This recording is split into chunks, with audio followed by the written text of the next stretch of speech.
Hi, I'm Peter Alsop. This week our song to chew comes from my Grow It at Home album. It's called Ask Away, and it's about asking other people questions to find out information. That seems simple enough. And yet, on a deeper level, it's really about asking for help from others. And that can be very difficult for some of us, because we don't want to impose on others, or we don't want to seem helpless or weak or confused. Some of that may be gender-linked, as it's a common joke that men would rather drive around lost for a couple of hours instead of asking for directions. For some reason, we feel like it's less than okay to be lost or show any weakness. We'll take a closer look at this phenomenon after we listen to our song to chew for today, Ask Away.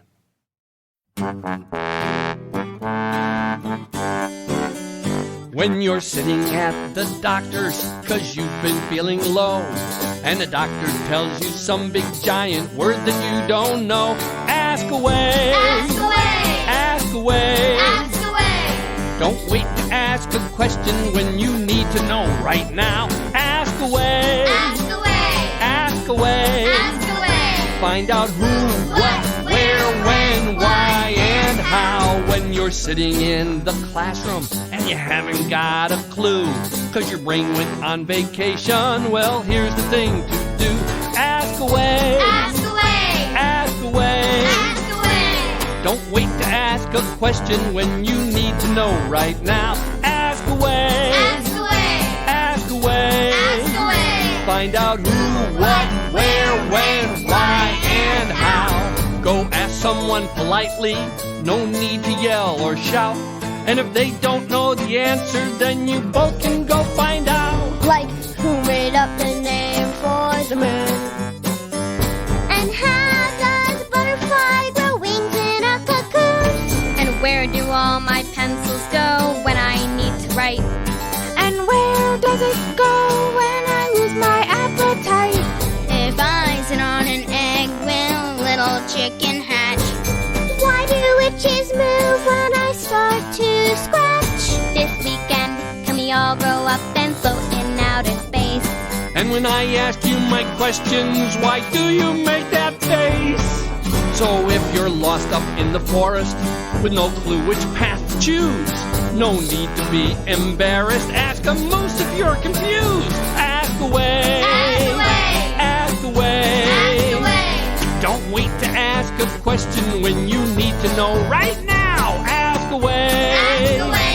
Ask away. Ask away. Find out who, what, where, when, why, and how. Ask away. Ask away. Ask away. Ask away. Don't wait to ask that question when that question starts to burn. Ask away. Ask away.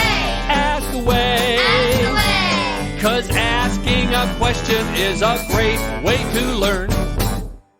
So let's see what our song has laid out on the table for us to explore. The first verse brings up that many of us need clear information about what happens to us in our doctor's office.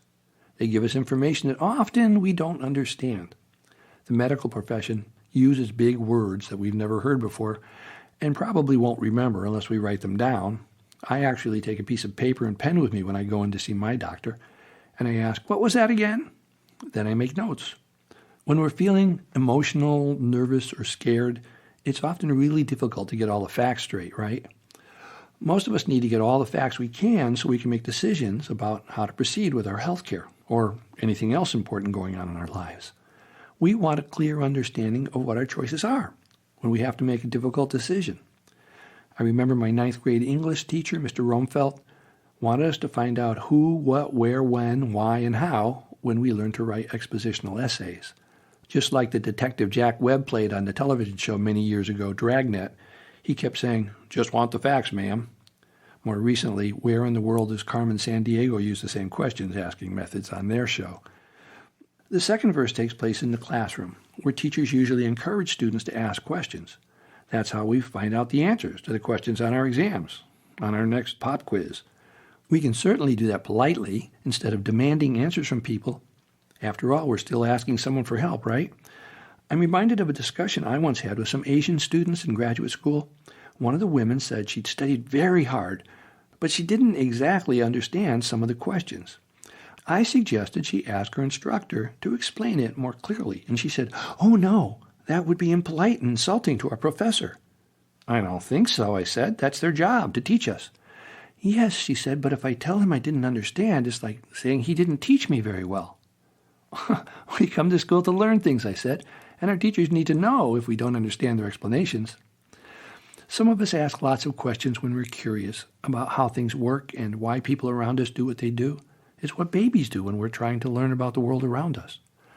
In the last verse, we end up asking a moose for directions because we're lost in unfamiliar territory.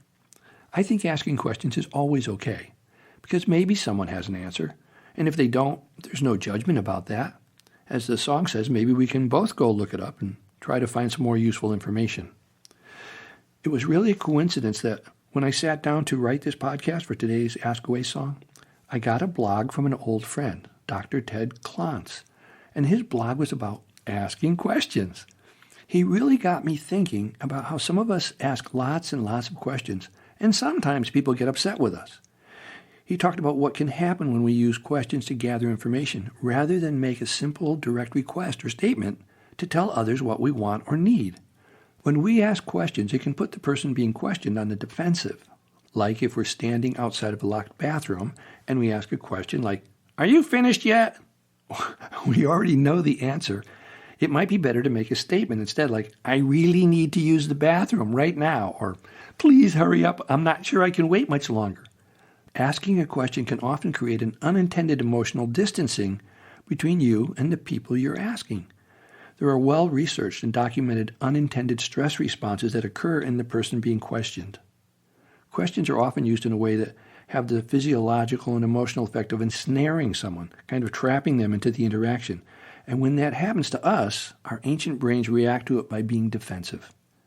If we want to improve the quality of a relationship important to us, it might help us to think of statements we could use instead of asking questions as a way to connect or solicit information. As Ted says, questions are simply statements in disguise. So instead of asking, "How was your day?" we might say, "Tell me how your day was." That changes it to a statement and it's more direct. The more I thought about questions, I realized that people from other cultures sometimes soften their direct statements by adding a little question at the end of their sentences. Like in Canada, lots of folks say, "Eh?" And in England, they'll say, "That's great, isn't it?" In both cases, it doesn't feel so much like an interrogation, but it does really let us know that they expect us to agree with what they just said. And if we don't agree, we have to be careful that we don't just sound argumentative, like we're the ones being disagreeable in the conversation. As you can see, there's lots to chew on with this kind of open discussion. I'd love to hear any ideas you may have about this. You can always email me at peter@peteralsop.com or message me on my We Like Peter Alsop Facebook page. Thanks for stopping by. I'll be back next week with another song to chew. Bye for now.